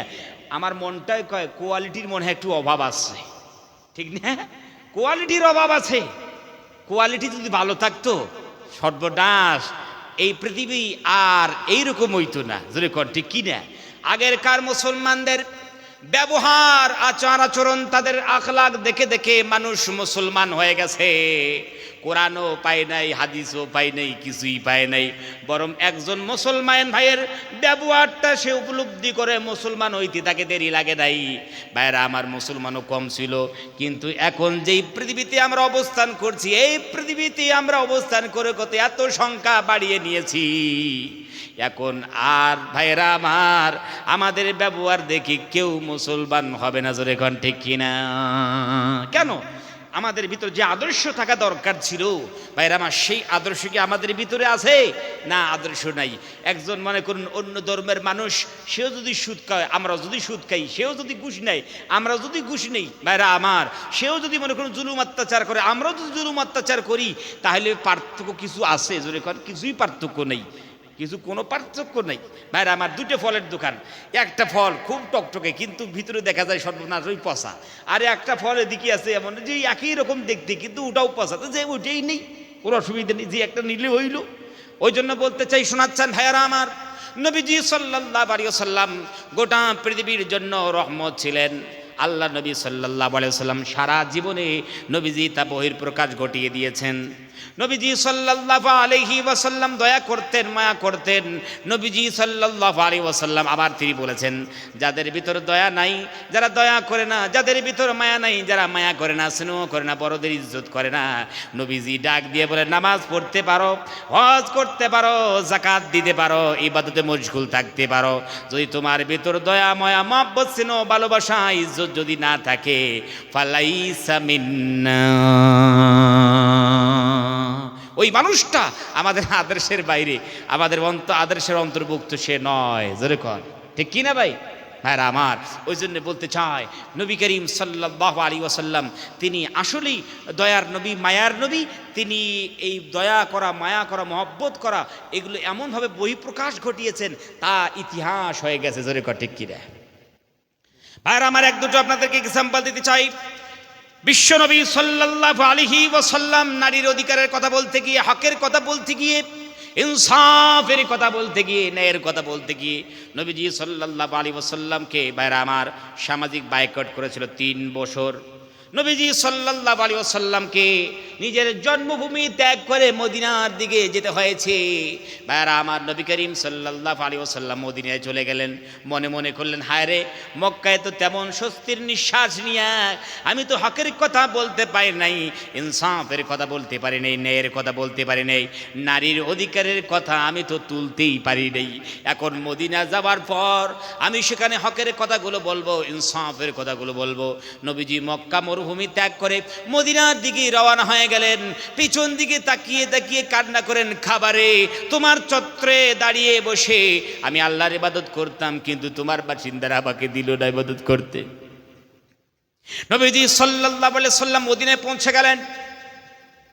মদিনাবাসী সবাই মিলে, ছোট বড় বুড়ো সবাই মিলে নবী করিম সাল্লাল্লাহু আলাইহি ওয়াসাল্লামকে ইজ্জতের সহিত, আদরের সহিত গ্রহণ করে নিলেন। নবীজি হকের কথা বলেন, ইনসাফের কথা বলেন, তারা লুকিয়ে নেন। আল্লাহু আকবার। ভাইয়ারা আমার, নবীজি সাল্লাল্লাহু আলাইহি ওয়াসাল্লাম স্বস্তির নিঃশ্বাস নিয়া হকের কথা বলেন, ইনসাফের কথা বলেন, কিন্তু ওই মক্কা মরুভূমিতে যারা ইসলামের শত্রু ছিল তাদের কিন্তু ভাত হজম হচ্ছে না, মাঝে মাঝে গ্যাসও হয়। যদি ঠিক কি দেয়, এরা বলে না, এখান থেকে যাবার পর মদিনায় স্বস্তির নিঃশ্বাস নিয়া হকের কথা বলবে, ইনসাফের কথা বলবে, ন্যায়ের কথা বলবে, মানুষকে চালাক বানাবে, আমরা তো দেব না। তারা হামলা করে দিয়েছে। এই হামলা হওয়ার সঙ্গে সঙ্গে বদরের যুদ্ধ হয়ে গেল। জোরে কর, ঠিক কিনা? আবার নবীজি সাল্লাল্লাহু আলাইহি ওয়াসাল্লাম তিনি আবার হকের কথাগুলো মানুষের কাছে পৌঁছান। আরও আবার গ্যাস অম্বল বেশি হইতে লাগলো, আবার হামলা করেছে, উহুদের যুদ্ধ হয়েছে। বিশ্বনবী সাল্লাল্লাহু আলাইহি ওয়াসাল্লাম এই উহুদের যুদ্ধে দান্দান মোবারক আল্লাহর নবী শহীদ হয়ে গেছে। ভাইরা আমার, ঝরঝর করে রক্তগুলো পড়তে শুরু করে দিল, মাথায় আঘাত লেগেছে, এদিকে তো শারীরিক কষ্ট আছে। শোনে নবীজি 70 জন সাহাবী নাই, দুনিয়া থেকে শহীদ হয়ে আল্লাহর দরবারে পৌঁছে গেছে। নবীজি কষ্ট পাইলেন, মানসিক কষ্ট, নবীজি শারীরিক কষ্ট পাইলেন। নবীজি সাল্লাল্লাহু আলাইহি ওয়াসাল্লাম মন খারাপ করে আসছেন। আল্লাহ রাব্বুল আমিন ডাক দিয়ে বলে, নবীজি, ও নবীজি, মন খারাপ করার আপনার দরকার নেই। নবীজি হকের কথা বলতে গিয়া, ইনসাফের কথা বলতে গিয়া, নারীর অধিকারের কথা বলতে গিয়া, নবীজি সামাজিকতার কথা বলতে গিয়া, মনুষ্যত্বর কথা বলতে গিয়া, নবীজি আপনি জন্মভূমি ত্যাগ করেছেন। আমি আল্লাহ রাব্বুল আমিন আপনাকে ওয়াদা দেই, নবীজি এবার আপনাকে শুধু নাগরিক হিসেবে আপনাকে ফিরাবো না। আমি আল্লাহ ওয়াদা দেই, ইন্না ফাতাহনা লাকা ফাতহাম মুবিনা। আল্লাহু আকবার। আল্লাহ রাব্বুল আলামিন বলেন, নবীজি এবার আপনাকে আপনার জন্মভূমিতে আমি নবীজি ফিরিয়ে দেব, নাগরিক হিসাবে নয় বরং আপনাকে রাষ্ট্রনায়ক হিসেবে ফিরিয়ে দেব। নাগরিক হিসেবে নয় নবীজি, রাষ্ট্রনায়ক হিসেবে আপনাকে ফিরিয়ে দেব। নবীজি জানেন না আপনি ওয়াদা করলেন কে? আরো আসতে কোন কে? আল্লাহ সুবহানাহু ওয়া তাআলা। ওয়াদাটা খুব তাড়াতাড়ি খেলাপ করবেন মনে হয় আমাদের মতো। হ্যাঁ হ্যাঁ, ওমান আসদাকু মিনাল্লাহি কিলা। এই জমিনে আল্লাহ চাইতে সত্য বলনেওয়ালা আর কি পৃথিবীতে আছে? ওয়াদাল্লাহি হক, আল্লাহর ওয়াদা 100% সত্য। জোরে কর ঠিক কিনা? আর আমরা আমাদের ওয়াদা আছে কি নেই? আছে না? কেমন ওয়াদা? প্লাস্টিকের। কি জানো না, আমাদের ওয়াদা প্লাস্টিকের ওয়াদা। জোরে কর ঠিক কিনা? ওয়াদা করতেও দেরি নেই আর ভাঙতেও দেরি আছে? কোনো দেরি নাই। সর্বনাশ, একজন মানুষ যদি টাকা ধারে দেয়, টাকা যে ধার দিল, সর্বনাশ, সে কি ফাসাদে পড়লো আল্লাহই জানে। এই টাকা যে কবে আসবে, ফোন করুন, ডেট মতো ফোন করে, ভাই টাকাটা একটু দিয়ে যান। সর্বনাশ, ঠিক আছে, এই তো ও খেয়াল ছিল না, অমুক ছিল না, অমুক ছিল না, তমুক ছিল না। একটা কীরকম একটা ভাব প্রকাশ করে, হ্যাঁ টাকাটা আমি দেবো তো অবশ্যই, ঠিক আছে কালকে দেবো, পরশু দিন দেবো। দিতে ভাইরা আমার কত লক্ষ টাকা দিয়ে দেয় কি দেয়ই না। প্রতিদিন প্রতিশ্রুতি ভেঙ্গে চূর্ণ বিচূর্ণ করে দেয়। জোরে কর ঠিক কিনা? ভাইরা আমার, আপনাদেরকে বলি, আমি একটা মানুষের কাছে একটু টাকা পাই তো, আমি ফোন করেছি সকাল 9টা থেকে নিয়ে ওই 5টা পর্যন্ত, মনে হয় সে 32 বার ওয়াদা খেলাপ করেছে। কতবার? বলে হুজুর এইগুলো কথা আপনারা বানানো, দেখেন আমি কল লিস্টে বার করে দিচ্ছি আপনাকে, একবার স্ক্রিনশট করে রেখে দিয়েছি। ভাইরা আমার, দুনিয়াতে কি ওয়াদা খেলাপ মানুষ করে। ভাইরা আমার, একজন মুসলমান সে কি ওয়াদা খেলাপ করতে পারে? কখনো বুঝে আস, জীবনে করতে পারে না। মিথ্যা কথা বলতে পারে? কখনো বলতে পারে না। মুসলমানের মুখ দিয়ে কোনোদিন মিথ্যা কথা কোনোদিন আসতে পারে না। ভাইরা আমার, তারা জীবন দিবে, তারপরে কোনোদিন মিথ্যা শব্দ একটাও জবান দিয়ে বার করবে না। জোরে কর ঠিক কিনা? আর আমরা মুসলমানেরা 1000বার ওয়াদা খেলাফ, ঠিক কিনা? আছে কি নেই? তবে এই গ্রামগুলো আলহামদুলিল্লাহ যথার্থ ভালো আছে। কি কেন আপনারা ভালো আছে? ভাইরা আমার, আল্লাহ রাব্বুল আমিন ওয়াদা দিলেন, ওয়াদা মোতাবেক বিশ্ব নবী সাল্লাল্লাহু আলাইহি ওয়াসাল্লামকে আল্লাহ রাব্বুল আমিন রাষ্ট্রনায়ক হিসেবে মক্কার মধ্যে দাখিল করলেন। জোরে কোন সুবহানাল্লাহ। কোনো যুদ্ধ হলো না, কোনো ফাইট হলো না, ভাইরা আমার, কোনো রক্তক্ষরণ হলো না। নবীজি সাল্লাল্লাহু আলাইহি ওয়াসাল্লাম কম বেশি 12,000 সাহাবীকে নিয়ে নবীজি সাল্লাল্লাহু আলাইহি ওয়াসাল্লাম মক্কায় চলে গেলেন। আল্লাহ বিজয় দিলেন, আল্লাহ রাব্বুল আমিন রাষ্ট্রনায়ক বানিয়ে দিলেন। সাহাবারা বলে, হায় রে, এই বেটারা আমাদের কত কষ্ট দিয়েছে, আমাদেরকে আত্মীয় স্বজন থেকে আমাদেরকে দূরে সরিয়ে দিয়েছে, জমিন জায়গা থেকে আলাদা করে দিয়েছে, আমাদের আত্মীয় স্বজন এমন কি নিজের কলিজার টুকরো ছেলে পেলে থেকে দূরে সরিয়ে দিয়েছে, বেটাদের ছাড়বো না। আজকে কিন্তু আমরা ক্ষমতা পেয়েছি, আল্লাহ রাব্বুল আমিন আমাদেরকে রাজত্ব দান করেছেন। ওই জন্য তারা স্লোগান বানিয়ে ফেললো, আল ইয়াউমু ইয়াউমুল মালহামা। আজকে দিন, আজকে তো প্রতিশোধ নেওয়ার দিন, আজকে তো বদলা নেওয়ার দিন, আজকে রক্তক্ষরণ করার দিন, আজকে যুদ্ধ করার দিন। এই বলে তার একটা স্লোগান বানিয়ে এখন সেই স্লোগান দেওয়া শুরু করলো বিশ্বনবী সাল্লাল্লাহু আলাইহি ওয়াসাল্লাম। তিনি সেই স্লোগান যখন শুনলেন, ডাক দিয়ে বলে, এই সাহাবারা শোনো, তোমরা কি স্লোগান দাও? সাহাবারা বলে, ইয়া রাসূলুল্লাহ, স্লোগান বানিয়েছি আমরা আল ইয়াউমু ইয়াউমুল মালহামা। মালহামা শব্দ জানেন? সাহাবায়ে কেরামদের শব্দ চয়ন শুনলে কলিজা ধরপড় করবে। মালহামা শব্দ জানেন? লাহমুন মানে গোশ, লামুন মানে কি? গোশ। সেজদা মানে কি? সেজদা করা, মাথা নত করা। আর মসজিদ মানে কি? সিজদা করা একখানা জায়গা, ঠিক কি না? এমন একটা দর্শ মানে কি? সবক। আর মাদ্রাসা মানে কি? যেখানে আমরা সবক নেই বা সবক দেই, যেরকম, ঠিক কিনা? তাই দর্শ থেকে মাদ্রাসা, ঠিক না ভাই আমার? আবার সেজদা থেকে কি হয়েছে? মসজিদ হয়েছে। হয় কি হয় নাই? এই জলসা, জলসা বলে না, ওই জলসা থেকে মাজলিস মানে বসার একটা জায়গা। অমন লাহাম থেকে মালহাম, তাহলে গোস্তুর জায়গা। গোস্তুর জায়গা মানেই হচ্ছে কসাইখানা। কি খানা? জোরে কর, কসাইখানা। কসাইখানা গোস্ত টুকরো টুকরো করা হয় না? সাহাবারা বলছে যে আজকে টুকরো টুকরো বেটাদের করবো। কি শব্দ চয়ন দেখে, ভয়ঙ্কর। এটা বললো না যে আল ইয়াউমু ইয়াউমুল হারব, এটা বলেন যে আজকে যুদ্ধের দিন ওই লোক টুটে ফুটে একটু কান ফান ধরে, নাক ফাঁক ধরে একটু বাস দিলাম না, না, আজকে হচ্ছে মালহামার দিন। কি শব্দ চয়ন দেখেন, কলিজে ধরপড় করবে শুনলি। বিশ্বনবী সাল্লাল্লাহু আলাইহি ওয়াসাল্লাম তিনি বলেন, সাহাবারা আল্লাহ রাব্বুল আমিন রাজত্ব দিয়েছেন, ক্ষমতা দিয়েছেন, এই স্লোগান তো চলবে না, সমুচিত নয়। নবীজি বলেন যে ক্ষমতা আল্লাহ রাব্বুল আমিন দিয়েছেন, বিশ্ব নবী সাল্লাল্লাহু আলাইহি সাল্লাম বলেন যে আমি নিজে একটা স্লোগান বানাইয়া দিই, এই স্লোগান তোমরা একটা গলি না গোটা মক্কায় তোমরা বলতে পারো, কোনো অসুবিধা নাই। নবীজি সাল্লাল্লাহু আলাইহি সাল্লাম 1450 বছর আগে একখানা স্লোগান বানিয়ে দিলেন, আল ইয়াউমু ইয়াউমুল মারহামা। ও সাহাবারা, আজকের দিন রক্তক্ষরণ করার দিন নয়, আজকে প্রতিশোধ গ্রহণ করার দিন নয়, আজকে যুদ্ধ করার দিন নয়, আজকের দিনটাই হলো দয়া করার দিন। সুবহানাল্লাহ বিহামদি। আল্লাহ রাব্বুল আমিন দয়াবান, নবী পাঠাইলেন দয়ালু, আল্লাহ নবী জাজমেন্ট দিলেন, দয়ার জাজমেন্ট। কিসের জাজমেন্ট? যদি আমরা শব্দে ঢুকি না, বিশ্লেষণ দেন কত দূর পর্যন্ত চলে যায়। ভালো করে আপনারা একটু আমার ধ্যান দিবেন কথাগুলোতে। আল্লাহ নবী বলেছেন আল ইয়াউমু ইয়াউমুল মারহামা। এই মারহাম এই শব্দটা এসেছে রহম থেকে। রহম মানে দয়া ময়া করা, এর নাম হচ্ছে মারহাম, ঠিক কিনা? এখন বুঝুন, আল্লাহ নবী শুধু এই কথাটা বলেন নাই যে ক্ষমা করে ছেড়ে দাও, না। একটা মানুষকে ক্ষমা করলেন, তাকে আপনি ভালোবাসতে পারেন না বাসতে পারেন, সেটা আপনার ব্যাপার, জোরে কন, ঠিক কিনে? হ্যাঁ, ক্ষমা করেছেন, তার প্রতি আমার কোনো দুশ্মনী শত্রুতা নাই, কিন্তু মহব্বত করা অপরিহার্য নয়, জোরে কন। বুঝেন না গো আপনারা? মহব্বত করা কি দরকার আছে? একটা মানুষকে আপনি ক্ষমা করে দিয়েছেন, মাফ করে দিয়েছেন, আপনি মহব্বত নাও করতে পারেন, করতেও পারেন, সেটা আপনার ব্যাপার। নবীজি যেহেতু দয়ার নবী, মায়ার নবী, বিশ্ব নবী সাল্লাল্লাহু আলাইহি ওয়াসাল্লাম, তিনি বললেন যে তোমরা রহম করো, দয়া করো, মায়া করো।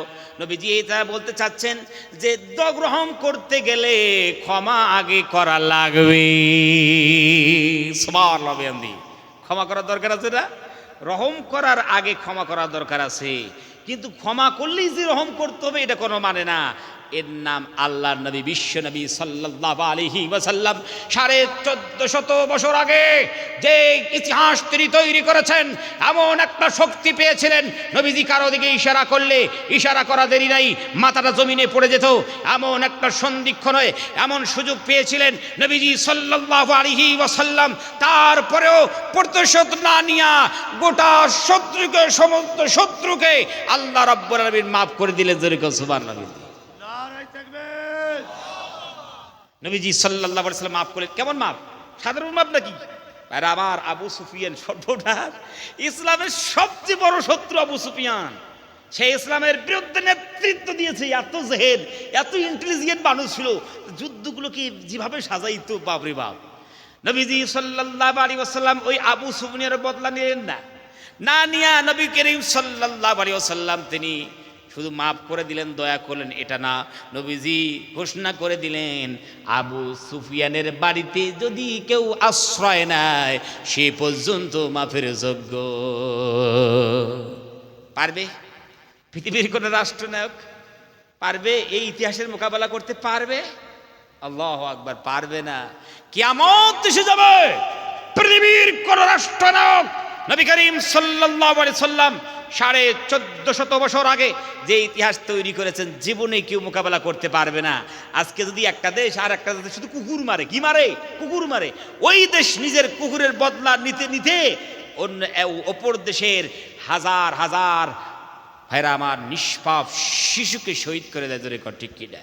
এই দুনিয়া কেন কেন নবীজি পারলেন, আর এখনকার রাষ্ট্রনায়কগুলো কেন মাফ করতে পারবে না? এই জন্য মাফ করতে পারবে না। এর জন্য হতে হবে broad mind and soft mind. জোরে কর, ঠিক কিনা? দিলের মধ্যে থাকবে উদারতা। জোরে কর, ঠিক না? দিল কুশাদগি, কুশাদা দিলওয়ালা হো না পড়েগা, তবে তো মাফ করবে। দিল থাকবে 5 কিলো একখানা। আর আজকেরকার শাসকদের দিল আছে কি নেই আল্লাহ জানে। জোরে কর, ঠিক কিনা? আছে? তাদের দিল কি আছে? ও তো সংকীর্ণ আর উদার পরের কথা, দিল আছে কি নেই আল্লাহ সুবহানাহু ওয়া তাআলাই জানেন। নবী করিম সাল্লাল্লাহু আলাইহি ওয়াসাল্লাম তিনি মাফ করে দিয়েছেন, ক্ষমা করে দিয়েছেন। আপনাদেরকে একটা কথা আপনাদেরকে বলে যাই ভাইরা আমার, কলিজার কান দিয়ে আপনারা শুনবেন, দিলের কান দিয়ে আপনারা শুনবেন।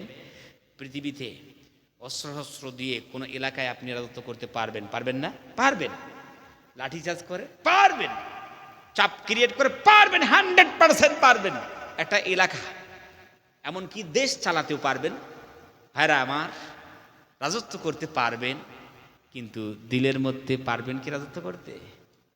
পারবেন? এলাকা তো রাজত্ব করতে পারবেন, এলাকায় শাসন করতে পারবেন, কিন্তু দিলে কোনোদিন রাজত্ব করা সম্ভব নয়, ঠিক কি না? হ্যাঁ, তাহলে হুজুর তাহলে কি করতে হবে? একটা অস্ত্র আছে, কি অস্ত্র? যেই অস্ত্র চালাইলে পরে জাতি ধর্ম বর্ণ নির্বিশেষে সবার কলিজায় আপনি রাজত্ব করতে পারবেন। দুনিয়ার থেকে বিদায় নিবে বা আপনি বিদায় নেবেন, তারপরে আপনার নামটা যতক্ষণ থাকবে তা পর্যন্ত রাজত্ব করতে পারবে। সেই গুণটার নাম হলো গুড ক্যারেক্টার, ভালো চরিত্র, হুসনে আখলাক। যেরকম ঠিক কিনা? নবী করিম সাল্লাল্লাহু আলাইহি ওয়াসাল্লাম যদি তরবারির জোরতে রাজত্ব করতেন, ক্ষমতা দেখাতেন, কসম খোদার কোনোদিন এই পর্যন্ত ইসলাম শব্দের নামটা মানুষ চিনতই না। যেরকম ঠিক কিনা? কিন্তু নবী করিম সাল্লাল্লাহু আলাইহি ওয়াসাল্লাম আদর্শ দিয়া, ভালোবাসা দিয়া, মায়া দিয়া, দয়া দিয়া নবীজি সাল্লাল্লাহু আলাইহি ওয়াসাল্লামের উদ্দেশ্য শুধু মানুষের উপরে রাজত্ব নয়, কলিজার ভিতরে রাজত্ব করা দরকার। জোরে কোন ঠিক কিনা? এই এমন আল্লাহ নবীর উম্মত হতে হবে, দয়ার নবী, দয়ার আল্লাহ। আর জাজমেন্ট হলো কত সুন্দর মায়ার জাজমেন্ট। জোরে কোন সুবহানাল্লাহ বিহামদিহি। দরকার আছে কি নাই? আছে কি নাই? আর আমার ওই জন্য আপনাদেরকে বলতে চাই, এই নবী আল্লাহ সুন্নতগুলো আমাদের আনতে হবে, কলিজার মধ্যে আনা দরকার আছে না? শান্তি আসবে, চেন আসবে, সুকুন আসবে। আজকে বলুন, ওই মক্কা শরীফে যারা আছে, ইমান কি তো দুর্বল নাকি? আল্লাহ, আমরা উন্নতি করতে করতে যেই জায়গায় যাব ভাইরা আমার, ওরা অবনতি করতে করতে ওই জায়গায় আসবে না। ওদের ইমান চাঙ্গা, ওরা শিরক থেকে পাক। ধরে ঠিক কি না? আল্লাহ সুবহানাহু ওয়া তাআলা ওদের খুব বড় বড় ইমানওয়ালা বানিয়েছেন ভাইরা আমার, সেই জায়গায় বেহেরত করেছে। ওই জন্য আপনাদেরকে বলতে চাই যে আসুন আল্লাহ নবীর চরিত্রগুলো আমরা জীবনে ইমপ্লিমেন্ট করার চেষ্টা করি। আল্লাহ নবী সাল্লাল্লাহু আলাইহি ওয়াসাল্লামের সুন্নাহগুলো, ওগুলো জীবনে আসি। শান্তি দিবেন কে? জোরে কন আল্লাহ সুবহানাহু ওয়া তাআলা। টাকা পয়সা খরচ করেন আপনারা ভাইরা আমার, টাকা জমিয়ে জমিয়ে আল্লাহ নবীর রওজা মোবারকের সামনে একবার যদি দাঁড়াতে পারেন, আল্লাহর কসম করে বলি, আল্লাহর কসম, যে শান্তি আর চায়ের যে দৃশ্য, যে ইমেজ আপনার চোখে ধরা পড়বে, মৃত্যু পর্যন্ত ওই ইমেজ আপনার চোখের মনিতে থাকবে। জোরে কন্যা সুবহানাল্লাহ বিহামদিহি, চোখেতে থাকবে। ওই জন্য সবাই চেষ্টা করি যে আল্লাহর নবীর রওজার সামনে দাঁড়াবো ইনশাআল্লাহ। সেখানে সরাসরি যে আমরা দরুদ পড়ব, আল্লাহ নবীকে সালাম দেবো ইনশাআল্লাহ। ডেকে লও রাসূলুল্লাহ রওজা পাকের কিনারে, ডেকে লও রাসূলুল্লাহ রওজা পাকের কিনারে। আমি কেঁদে কেঁদে হই গো সারা, ধন্য করো দিদারে। আমি সহিতে পারি না বিরহ জ্বালা, ধন্য করো দিদারে। দুই সাথীকে পাশে নিয়ে ঘুমিয়ে আছে নিজুম নিরালায়। দুই সাথী কি পাশে নিয়ে ঘুমিয়ে আছে নিজুম নিরালায়। সাড়া দাও রাসূলুল্লাহ, ডাকে অদম তোমারে। আমি কেঁদে কেঁদে হই গো সারা,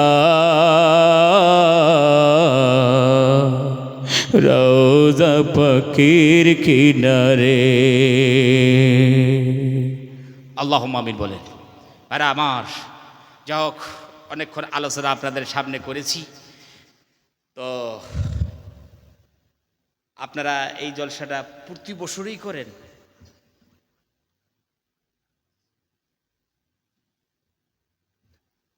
আল্লাহু আকবার। আমাকে তো অনেক দূর যেতে হবে।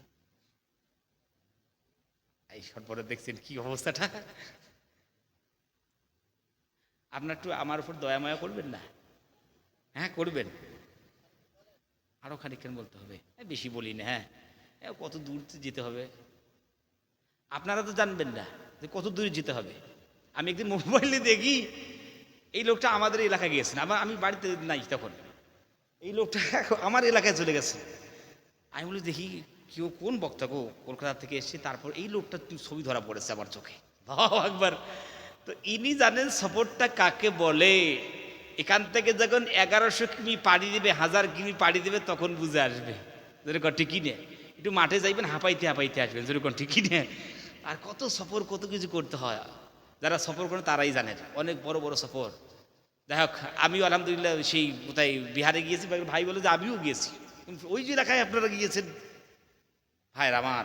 যাই হোক, আমাদের যে এই বক্তৃতা না, এইগুলো শুধু উৎসাহিত করা যাবে, ঠিক কিনা, আপনাদেরকে উদ্বুদ্ধ দেওয়া, এছাড়া আর কিছু আছে?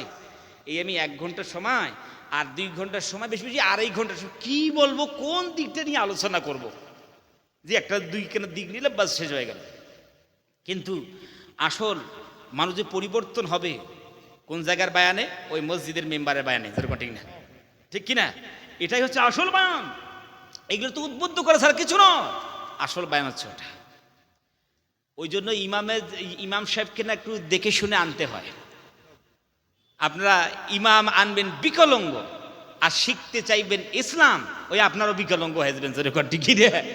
এমন ইমাম সাহেব আনেন, বলে হুজুর এই সূরাখানা দিলাম, এরকম করে কোরআনখানা উল্টে দিলাম, সূরা হলো এটা, হুজুর আপনাকে দরকার পড়ে আপনি দেখে দেখে তর্জমা করুন, নাইলে আপনাকে সময় দিলাম 5 মিনিট, এই যে একটা আছে তাফসীর আছে, আপনাকে দিলাম 5 মিনিট দেখে তাড়াতাড়ি একদম খোলাসা আপনি বলুন। যদি বলতে পারে তাহলে ঠিক আছে, ইমাম ঠিক আছে, জোরে কর ঠিক কিনা। কোরআন জানে না, কিছু জানে না, কোরআনে হেদায়েত দিবে কেমনে, দিতে পারবে কি? আলহামদু, সমস্ত প্রশংসা, মাথায় কি এসেছে? আলহামদু, সমস্ত তর্জমাটা কোথার থেকে এলো? আজ এসেছে একবার, ওই শুনে শুনে সবাই করি আমরা। ভাইরা আমার, তাহলে ভাইকে জিজ্ঞেস করুন, ভাই অবশ্যই বলবে যে এখানে আলহামদু তর্জমা এসেছে একটা কারণে, সমস্ত তর্জমার সে একটা কারণে, কি বলছে? আলিফ লামের কারণে। ও দেখো সবাই বলতে পারবে, হ্যাঁ ঠিক আছে, তাহলে বুঝলাম আলিফ লামের কারণে সমস্ত তর্জমা আসে। তাহলে আর রহমান সমস্ত দয়া না, এরকম করে হয় না। আসলে আলিফ লামের ভাগ আছে, যেরকম ঠিক কি দেয়, আলিফ লামের অনেকগুলো 4-5টা ভাগ আছে, তার মধ্য থেকে এই আলিফটার নাম দেওয়া আছে আলিফ লামে ইস্তিগরাকি, গর্ক মানে ডুবে যাবা। এগুলো অনেক শেখ মার কোনো ব্যাকরণ আছে, কিন্তু ভাইকে জিজ্ঞেস করেন ইনশাল্লাহ বলে দেবে, 100% বলে দিবে যে আলিফ লামের ভাগ কয়টা, কি কি সব বলবে। তো ইমাম আনবেন ভালো ইমাম দিয়ে, প্রত্যেক সপ্তাহে আপনারা চয়ন করি একটা করে বিষয়টা, হুজুর আমাদের এদিকে এই প্রচলন আছে, এই প্রচলন নিয়ে কোনটা হারাম, কোনটা হালাল, কোনটা করা যাবে, কোনটা করা যাবে না, কোনটা করলে ভালো হবে, এই দিক নিয়ে আপনি 2 সপ্তাহ ভালো করে বয়ান করবেন। কি করবেন? 2 সপ্তাহ বয়ান করবেন। এই 2 সপ্তাহ বয়ান করলেন, আপনারা চেষ্টা করুন বর্জন করার, যেগুলো নেওয়া দরকার একেবারে স্বতঃস্ফূর্তে গ্রহণ করুন, কলিজার মধ্যে রাখুন, যেরকম ফায়দা হবে না, ফায়দা হবে, লাভ হবে। ভাই আমার, এইভাবে যদি পুরো বছরটা যদি একটা একটা বিষয় নিয়ে যদি বিশ্লেষণ করে ইমাম সাহেব, আস্তে আস্তে সরকার মানে এই যে আমাদের পরিবেশ আছে, যেই পরিবেশে আমরা এখন মানুষ রয়েছি, এই পরিবেশ আর থাকবে না। এই সমাজ থেকে অন্ধকার অমানিসা সব দূরীভূত হয়ে এই সমাজ হবে স্বর্ণের সমাজ, যেরকম ঠিক কি না? ওই জন্য আপনাদেরকে কতবার বয়ান শুনবেন, আসল বয়ান মেম্বারে শুনেন, ওই মেম্বারটার দাম বেশি, জোরে কোন ঠিক কিনা। যদি বলা হয় যে নামাজের খুতবার আগে 10 মিনিট বয়ান হবে, দেখবেন কপাল পোড়া যাত্রা বয়ানের পরে যে খুতবায় সামিল হয়, জোরে কোন ঠিক কিনা। বিষয়টা এমন নাকি না? আজ যদি বলেন তাহলে ঠিক আছে, তাহলে নামাজের আগে বায়ান হচ্ছে না, নামাজের পরে বায়ান হবে, তো এই সব কপাল পড়া যাত্রা দেখবি শুধু বেরহমাতিকা ইয়ার হামার রহিম কখন বলে, শুধু বলার সঙ্গে সঙ্গে একটা হাত এক গালে আর একটা হাত জুতোয় নিয়ে মার জোরে করতে কি রে। এই জাতি কি শুধরাবে? এদের কি কামিয়াবি আসতে পারে? যে বায়ান শুনলি, যেই বায়ানের জন্য হাজার হাজার লক্ষ লক্ষ টাকাগুলো ব্যয় করছে এখানে, আর মসজিদের ফ্রি বায়ান, ইমাম থেকে যতটুকু বেতন দেয়, বেতন এমন দেয় মানুষকে বলাও যায় না, মানে হালখাতা করে বেতন তুলতে হয়, জোরে ঠিক কি দেয়, এমন কায়দার বেতন দেন আপনারা আলহামদুলিল্লাহ ভালো দেন, মনে হয় 10-20-15 হাজার টাকা দেন, আল্লাহ সুবহানাহু ওয়া তাআলা আপনাদেরকে দেওয়ার তৌফিক দান করুক। কিন্তু আপনাদেরকে বলি যে আপনি বলুন তো, আপনি যদি এই জায়গায় বায়ান করতে বলেছেন, একটু 2-1টা কথা বলি। আপনি বলুন, যদি আপনার ছেলে চাকরি পায়, ইমাম সাহেবকে যদি বলেন ইমাম সাহেবকে দোয়া করেন, ইমাম সাহেব একে দোয়া দরুদ যা আছে সবগুলো মজবুত করে পড়ে একেবারে চোখের পানি এদিক ওদিক করে ফেলে যদি দোয়া করে, আল্লাহ ছেলেটা চাকরি দেয়, আল্লাহ যদি 5,000 টাকা বেতন হয় তাও দাও, জোরে কন, রাগ করবেন কি করবেন না? বলে 5,000, 5,000 টাকা বেতনে আমি ছেলে চাকরি করবে আমার? ও নিজের ছেলেটার সময় তো আপনার খুব দরদ, ইমাম সাহেবের সময় তো দরদ নেই। জোরে কন ঠিক কি না? পৃথিবীতে 24 ঘন্টা ডিউটি করবে কোনো দেখান তো এমন মজদুর আছে কি না? আজকের কার মনে করুন যে মজদুরগুলো আপনারা গ্রামের বাড়িতে যত বা মাঠে ঘাটে নিয়ে আসে 9টার সময়, জোরে কোন ঠিক কিনে 9টার সময় এসে খৈনি ডলতে ডলতে 5 মিনিট শেষ, আবার মুখে দিয়ে চালু করলো, অমুক ফোন তমুক ফোন করতে করতে দুপুরে একটু বাদ খাইলো, সূর্যটা একটু যদি মানে একটু হেলে যায় ব্যাস হাত ঝেড়ে টাকা দেন বাড়ি যাই। জোরে কোন ঠিক কিনে টাকা কত? 500 টাকা কর করা গনে নেবে। জোরে কোন ঠিক কিনা? আর এখানে 24 ঘন্টা মেহনত করে আর সর্বনাশ হাল খাতা করে বেতন তুলতে হয় আমাদেরকে। ওই জন্য আপনাদেরকে বলি বায়ান ওখানে শুরু, যেটা হোক আপনারা আবেদন করেছে আর 2-3 মিনিট আপনারা আবেদন করেছেন, তো আমি 2-3 মিনিট আপনাদের আবেদনকে আলহামদুলিল্লাহ সমর্থন করে 2-3 মিনিট বলছি, এর বেশি আর বলবো না। তো যাক, বিশ্বনবী সাল্লাল্লাহু আলাইহি ওয়াসাল্লাম তিনি দয়া করেছেন, মায়া করেছেন, মহব্বত করেছেন, নারীর অধিকার নিয়ে তিনি সোচ্চার হয়েছেন। জোরে কর ঠিক কিনা? নবীজি সাল্লাল্লাহু আলাইহি ওয়াসাল্লাম মা বোনদের কি দয়ার নবী, মায়ার নবী, নির্যাতনের গর্ত থেকে তুলে আসনে, সম্মানের আসনে সমাসীন করে দিয়েছেন। এমন একটা জমানায় নবীজি এসেছেন যেই জমানায় বায়ের আমার নারীদের কোনো ইজ্জত ছিল না, সম্মানও ছিল না। নবীজি সাল্লাল্লাহু আলাইহি ওয়াসাল্লাম সেই জমানায় তিনি এসেছেন। হযরতে দাহিয়া কালবি রাদিয়াল্লাহু তাআলা তিনি একদিন মসজিদে বসে বসে কান্না করেন। আল্লাহর নবী দেখেন দাহিয়া কালবি কান্না করে কেন? নবীজি সাল্লাল্লাহু আলাইহি ওয়াসাল্লাম জিজ্ঞাসা করেন, দাহিয়া কালবি রে কান্না করো কেন? দাহিয়া কালবি, ইয়া রাসূলুল্লাহ, আমি যে জীবনে যেইগুলো গুনাহ করেছি, গুনার কথাগুলো স্মরণ হয়েছে। নবীজি ওই জন্য আবার চোখের পানি গড়িয়ে গড়িয়ে পড়ে।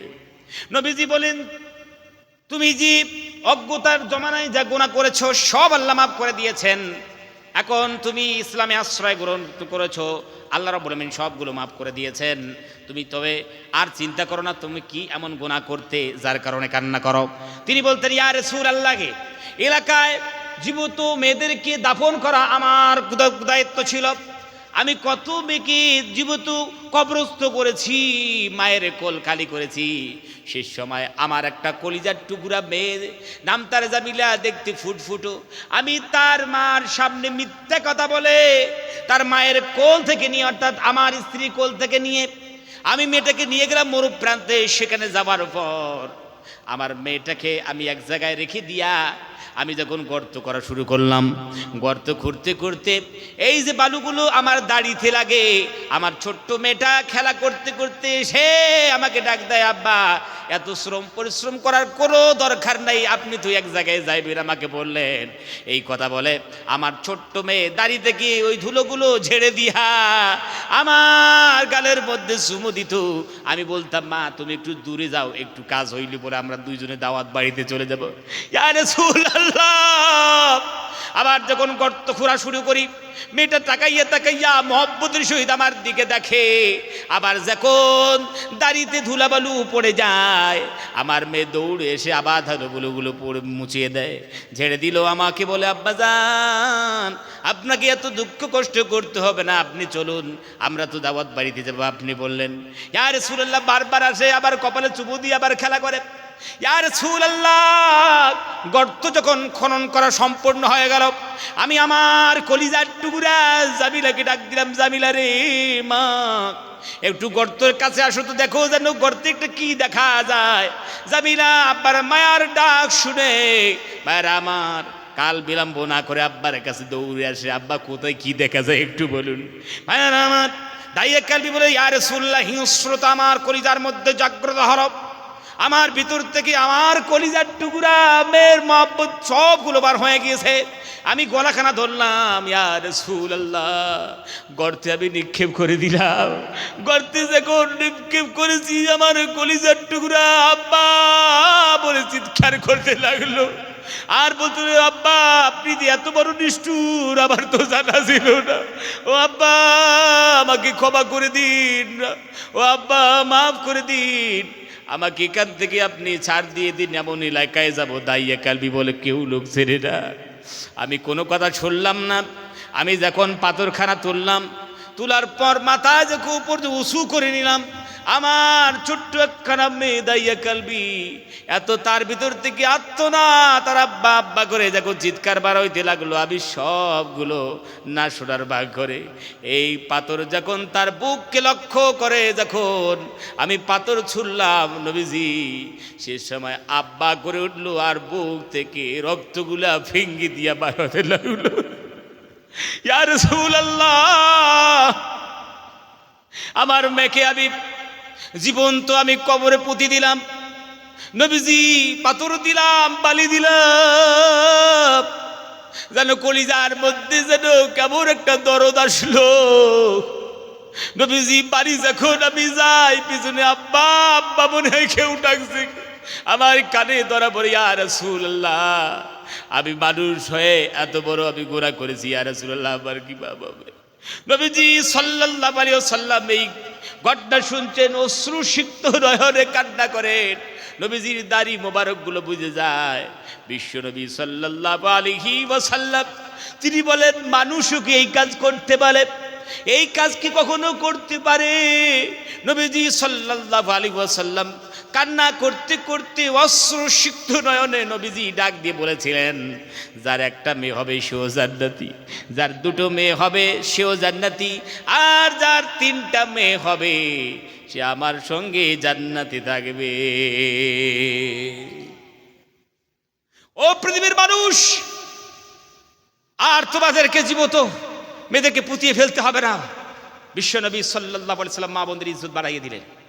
অসম্মানের গর্ত থেকে তুলে পৃথিবীতে এমন ইজ্জত কেউ দিতে পারে নয়। নবীজি সাল্লাল্লাহু আলাইহি ওয়াসাল্লাম সম্মানের চেয়ারে সমাসীন করে দিলেন। আর তিনি বললেন যে আমরা পুরুষ মানুষ না, আমাদের পায়ের নিচে জুতা। নবীজি বলেন, মায়ের জাত তার পায়ের নিচে আল্লাহ জান্নাত রেখে দিয়েছেন, জোরে কন্যা সুবহানাল্লাহ বিহামদি, জান্নাত রেখে দিয়েছেন। হ্যাঁ, আমার মায়ের ইজ্জত বাড়াইলেন, সম্মান বাড়াইলেন।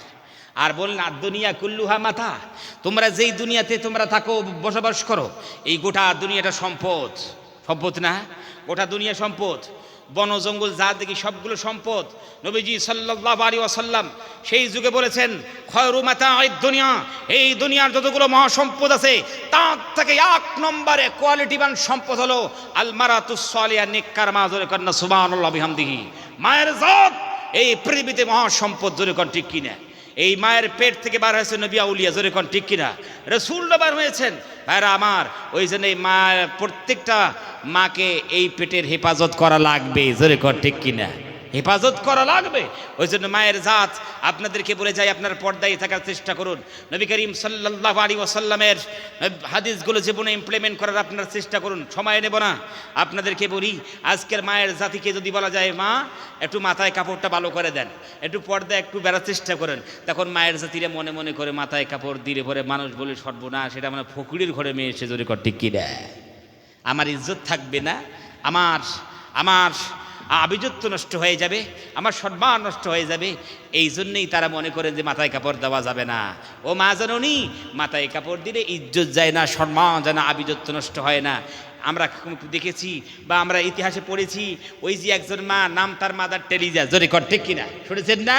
মাদার টেরিজা, এই মাদার টেরিজা মাথায় কাপড় দিয়া স্কুল, কলেজ, ইউনিভার্সিটির দেওয়ালগুলো ছাড়লো না, প্রত্যেকটা দেওয়াল দখল করে ফেললো। অফিস আদালত ছাড়লো না, অফিস আদালত দখল করে ফেললো। ইতিহাসের পাতা ছাড়া নয়, ইতিহাসের পাতা পর্যন্ত দখল করেছে মাথায় কাপড় দিয়া। আর আমার মুসলিম সোসাইটির মা, তারা বলে যে মাথায় কাপড় দিলে মানুষ বলবে আসলেই মনে হয় এর খানদানের কোনো ইজ্জত নাই, জোরে কর ঠিক কিনা? মা, মাথায় কাপড় দিলে ইজ্জত যায় না, পর্দায় থাকলে ইজ্জত যায় না, বরং আল্লাহ সুবহানাহু ওয়া তাআলা ইজ্জত বাড়িয়ে দেন, জোরে কর না সুবহানাল্লাহ বিহামদিহি। ওই জন্য মায়ের জাতির কাছে আবেদন করব, মায়ের জাতি আপনারা অবশ্যই পর্দায় থাকার চেষ্টা করুন। আপনারা দয়া মেহেরবানি করে শালীল পোশাক পরিধান করুন। অর্ধ উলঙ্গ এমন পোশাক পরবেন না যাতে এই পোশাকের কারণে আপনি জাহান্নামের কয়লা হয়ে না যান, এমন পোশাক পরা যাবে না। যাই হোক, শেষ সময় একটু আমি কিছু বললাম, আশা করি মা বোনেরা এই কথাগুলোর উপর 100% আমল করবেন।